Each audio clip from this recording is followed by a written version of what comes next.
관세음보살 공부와 수행 채널 유튜브 불교대학입니다. 처음 들어오시는 분 환영합니다. 구독해 주시고 좋아요도 눌러주시면 감사하겠습니다. 먼저 제가 만든 한자성어를 소개하겠습니다. 이 한자성어는 한 10여 년 전에 만든 한자성어입니다. 당공부활로라 공부만이 살 길이다 그랬습니다. 자막을 좀 보시기 바라고요. 속으로 한번 따라해 보십시오. 공부만이 살 길이다. 여기서의 공부는 세속의 공부보다도 절집안의 경전 공부, 마음 공부를 말하고 있습니다. 오늘은 이 단문단답 시간입니다. 첫 번째 질문입니다. 스님, 저는 무릎이 좋지 않아 고관절 수술을 했습니다.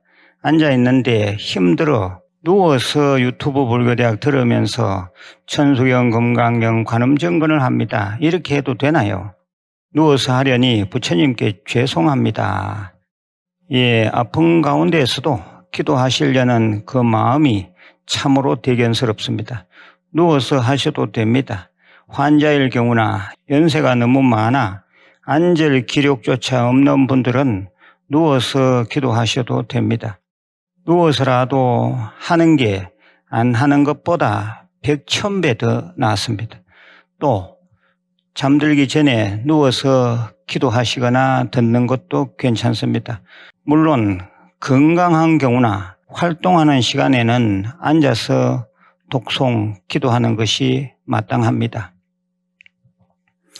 두 번째 질문입니다. 스님, 광명진언이 장사하는 사람에게 좋다는데 정말인가요? 이 이야기는 저로서는 금시초문입니다. 저의 경험과 신도분들로부터 들은 간접 경험으로는 광명진언은 영가의 왕생극락을 발운하는 천도제에 가장 좋습니다. 장사 또는 사업에 좋은 기도는 신묘장구대다라니, 관음정근 이런 유의 기도입니다. 제가 이미 설명한 광명진언에 대하여 이 생활법문을 찾아서 들어보시길 바랍니다. 광명진언에 대하여. 세 번째 질문입니다. 스님, 얼마 전에 계명을 했습니다. 계명 후에는 어떤 기도가 좋은지요? 요즘 계명들을 많이 하시는데 계명을 해서 그 기운을 받으려면 최소 3년은 돼야 합니다. 그리고 계명된 이름은 사경하듯이 최소 하루 21번, 21번 이상씩 써봐야 합니다. 쓰는 요령은 계명된 이름 쓰고 관세음보살 쓰고 또 계명된 이름 석자 쓰고 관세음보살 쓰고 또 계명된 이름 석자 쓰고 관세음보살 이렇게 쓰는 것을 21번 하라 이 말입니다. 또한 익숙할 때까지 계명한 이름 쓰고 관세음보살 쓴 그 쪽지를 방 여기저기 좀 붙여 놔야 합니다. 완전히 계명된 이름에 자기가 동화가 되어야 됩니다. 그 계명된 이름을 무의식 중에라도 말할 수 있어야 합니다. 그래야지 자기 이름이 되고 그 이름의 기운을 받을 수가 있습니다. 그리고 계명 후에 평소 하는 기도에는 관음정근 하시면 됩니다.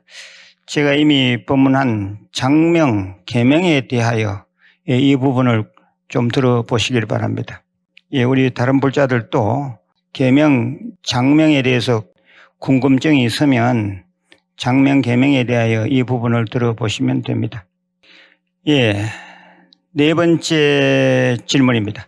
저는 49년생인데 스님의 금강경 사경집으로 한문 사경하고 있습니다. 우리 집 손자가 수능생인데 기도법 부탁드립니다.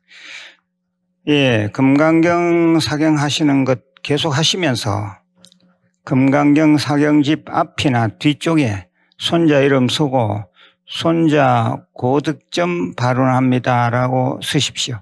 손자 생년월일을 쓰기를 바랍니다. 보통 일반적으로 하는 기도는 대단하니 관음정근이 좋습니다. 5번째 질문입니다. 남편이 많이 아픕니다. 금강경 많이 읽어야 합니까? 예, 금강경도 하시고 항마지는 33번 꼭 하십시오. 관음정근은 움직이거나 활동하실 때 늘 외우시고 남편이 직접 외우도록 잘 좀 얘기하십시오. 예, 남편은 다 나은 상태, 다 낫고 있는 심상화 기도 꼭 하시면 좋습니다.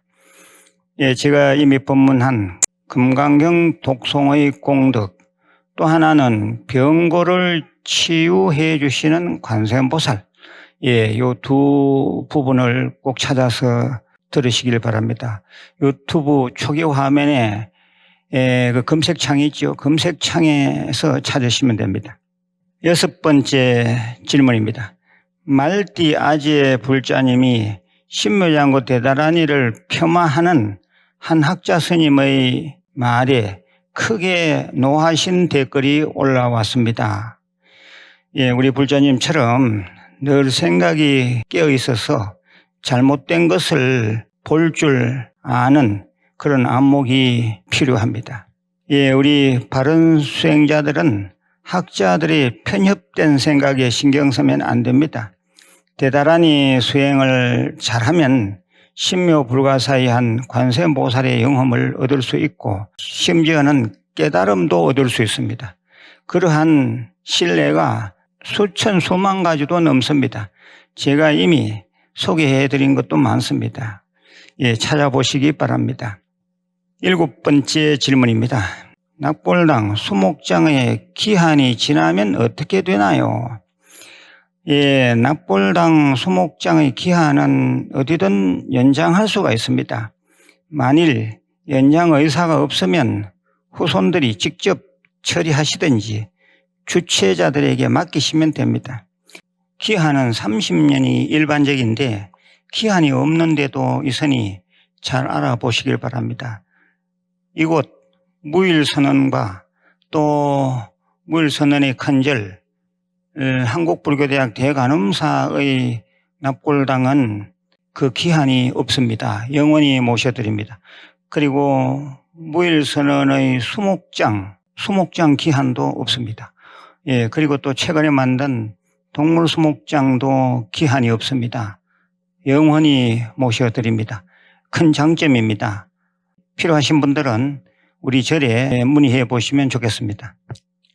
예, 8번째 질문입니다. 장명을 함에 사주의 부족한 부분을 참고하는지요? 예, 사주학이나 장명학은 학문의 갈래에 따라서 사람마다 그 이론이 다를 수가 있습니다. 그런데 일반적인 장명학은 사주의 음양오행의 균형을 맞추는 게 원칙입니다. 9번째 질문입니다. 스님, 제사를 돌아가신 전날 지내는 경우와 돌아가신 당일날 지내는 경우가 있는 것 같은데 확실히 선을 좀 그어 주십시오. 예, 제사날에 대한 문의가 자주 있습니다. 간단히 말씀드리면 돌아가신 그 시각 전에 지내면 됩니다. 그날 그 시각 전에 지내라 이겁니다. 만일에 밤 11시에 돌아가셨다면 그 돌아가신 날 11시 전에 지내면 되는데 유교에서처럼 자정에 지낸다면 그 전날 자정에 지내야 합니다. 만일에 밤 11시에 돌아가셨더라도 10시나 9시나 7시 절에 지낼 것 같으면 주로 사시 끝에 지내죠. 사시불공 끝에. 그러면 당일 지내도 됩니다. 유교에서처럼 자정에 지낸다면 그 전날 자정에 지내야 합니다. 또 예를 들면 오후 4시에 돌아가셨다고 한다면 일반적으로 제사는 저녁 시간에 지내니까 그 전날 지내야겠고 만일 절에 제사를 붙여서 사시불공 직후에 제사를 지낸다면 오후 4시 이전이므로 당일날도 가능하다는 것입니다. 예, 이해가 되시는지요? 그런데 이것저것 생각지 말고 그냥 요즘 말로 퉁쳐서 통상적으로 돌아가신 전날 지내면 됩니다. 돌아가신 전날 지내면 되는데 꼭 나는 그 당일날 지내고 싶다 이러신다면 그 돌아가신 시각 전에 지내시면 됩니다. 답이 분명하죠. 10번째 질문입니다. 관음기도와 달리 치장기도는 왜 꾸준히 하지는 말라고 하시는지요? 치장보살 기도는 지장제일이나 천도제 때 하면 됩니다. 치장보살님은 주로 영가와 관계되시기 때문에 천도제 때 놔두신다고 보면 됩니다. 지금 살아있는 존재의 기도는 주로 관세음보살 기도이므로 그 원칙을 따르는 게 좋습니다. 관세음보살 할 시간도 부족한데 조상 영가에 끄달려 지장보살 기도에 전념할 필요는 없다는 것입니다. 지장보살 기도를 너무 오래 하시면 천도가 아니라 영가를 끌어들이고 영가에 끄달릴 수 있다는 말씀을 드립니다. 지장경 다 읽어보셨죠? 지장경 내용이 다 그렇습니다. 그러니 평소에 살아있는 존재, 살아있는 사람을 위해서 하는 기도는 관세음보살 기도가 마땅합니다. 이는 저희 체험이자 우리 신도분들의 경험이므로 꼭 참고하시길 바랍니다. 11번째 질문입니다. 스님, 저는 멤버십에도 가입했고 생활법문도 잘 듣고 있습니다. 기도도 열심히 합니다. 항상 감사합니다. 집에 바퀴벌레가 있을 때 어떻게 해야 합니까? 좀 잘 한번 들어보십시오. 해충이라 생각하시면 잡든지 봉지에 담아서 먼 곳으로 보내면 됩니다. 사람이 더 중요하기 때문입니다. 그런데 만일 해충이란 생각이 안 들면 같이 살면 됩니다. 다른 벌레도 마찬가지입니다. 저 같은 경우는 그냥 같이 살 때가 많습니다. 해충이란 생각이 없기 때문입니다. 그런데 우리가 늘 생각해야 할 것은 바퀴벌레 같은 미물이 생기지 않도록 청결을 유지하는 게 중요할 것 같습니다. 제가 이미 법문한 바퀴벌레 죽이면 죄가 되나요? 이 부분을 찾아서 들어보시길 바랍니다. 12번째 질문입니다. 노모가 아픕니다. 인명이 제천이라 하는데 기도가 소용이 있을까요? 기도가 소용이 있습니다. 이 생의 왕쾌에도 소용이 있고 다음 생의 극락왕생에도 기도는 꼭 필요합니다. 기도하시면 어머니도 그리고 기도하시는 본인도 다 좋습니다. 믿음을 갖고 열심히 하시길 바랍니다. 13번째 질문입니다. 경을 읽으면서 오만 잡생각이 납니다. 어떻게 이겨내야 할까요? 아주 빠른 템포로 읽으시면 됩니다. 신묘장구 대다라니 같으면 1분 이내에 읽으시면 잡생각이 안 일어납니다. 1분 이내에 읽는데도 잡생각이 일어난다면 정말 그 사람은 망상꾼입니다. 그런데 그런 일은 거의 없습니다. 아무튼 잡생각은 마음 공부의 가장 주된 방해꾼입니다. 한편 천천히 읽으셔도 됩니다. 천천히 읽더라도 깨어 있으면 잡생각이 일어나지 않습니다. 늘 그 의식을 또렷또렷 가져야 합니다. 제가 이미 법문한 기도 중 잡념 없애는 법, 그걸 꼭 찾아서 들으시길 바랍니다. 14번째 질문입니다. 스님 감사합니다. 큰 병원에서 환자분 케어합니다. 집에서 매일 기도하고 병실에서도 스님 금강경 독송 늘 듣고 있습니다. 그래서인지 다른 병실에서 나오는 코로나 환자가 우리 병실에는 아직 무사합니다. 저는 이것도 독송 기도 값이라고 생각합니다. 관세음보살. 멀리서 부처님 값이를 찾지 않고 일상에서 느끼시는 불자님이 참 장하십니다. 감사드립니다. 15번째 글입니다. 큰 스님 안녕하세요. 가족들 다 관세음보살 봉안에 동참하였습니다. 이 좋은 불사에 인연 맺게 해 주셔서 감사드립니다. 저희 큰아들이 스님의 유튜브 방송을 하루에 3번씩 듣고 퇴근해서 오면 금강경을 켜놓고 생활합니다. 고맙습니다.